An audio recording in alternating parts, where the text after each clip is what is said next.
What's up and welcome back to Interpreting the Stars, where today I'm going to be talking about Netflix's latest action romp. It's Gunpowder Milkshake. Gunpowder Milkshake stars Gillan as a member of an underground league of assassins who goes off script on her latest mission in order to save the life of a little girl, thus kick-starting a snowball effect where other assassins of the firm are tasked on finding her and ending her. This is a film that originally interested me to check out, but, other films took precedence for whatever reason. Regardless, I'm just checking it out now. I had heard a lot of mixed to negative reviews on it, though, which kind of surprised me given the fact that all of the trailers have always looked like so much fun. And how can something so fun be so bad, as other critics would like to point out? Well, I don't know about bad.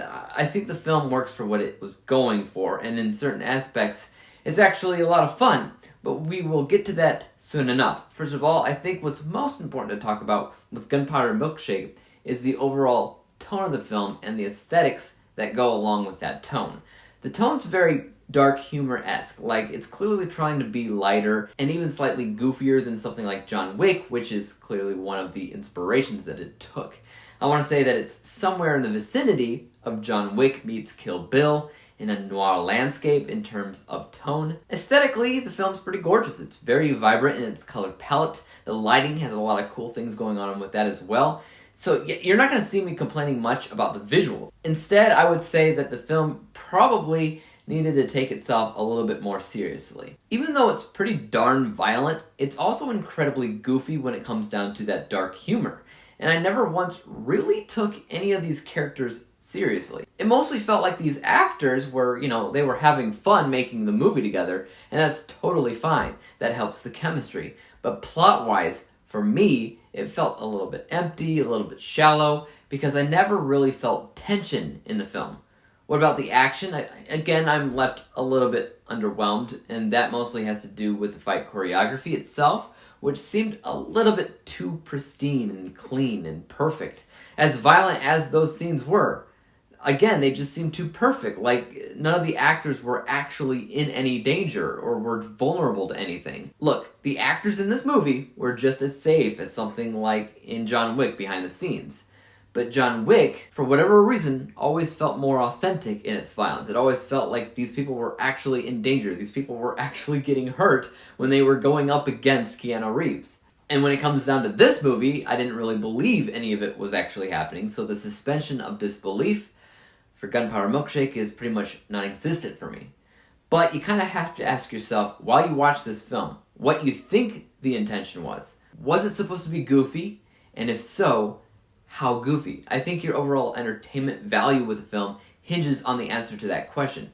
If you think it was never supposed to take itself seriously, then I think you'll enjoy it for what it is. If it was supposed to be serious, though, and it just never struck that chord correctly, then there's potentially a problem here. For me, based on the dialogue, I think there were supposed to be some heartfelt moments between mother and daughter, and between assassin and child, and things like that. But something about the film, whether it be the actors' performances, or the music, or whatever, limited my ability to feel anything deep when it came down to those character dynamics. If you're looking for a good girl power type action film where a ton of women kick butt in a variety of different scenarios, I think this film will definitely work for you.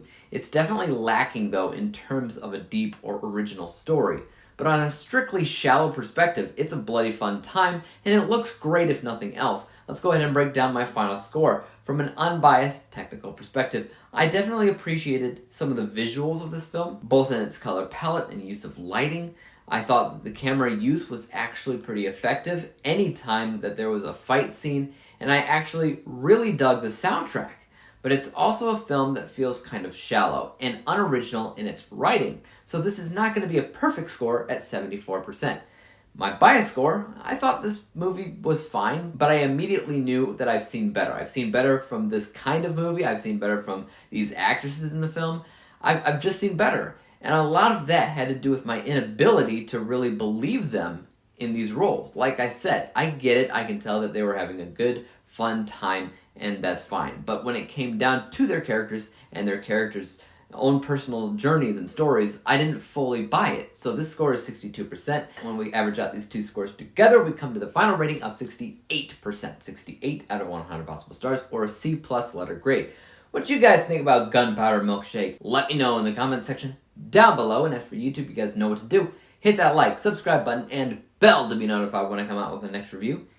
And until then, peace out. Dave examines movies we just watch for fun. Davey is the expert. He is the #1 critic that I go to when I need a movie.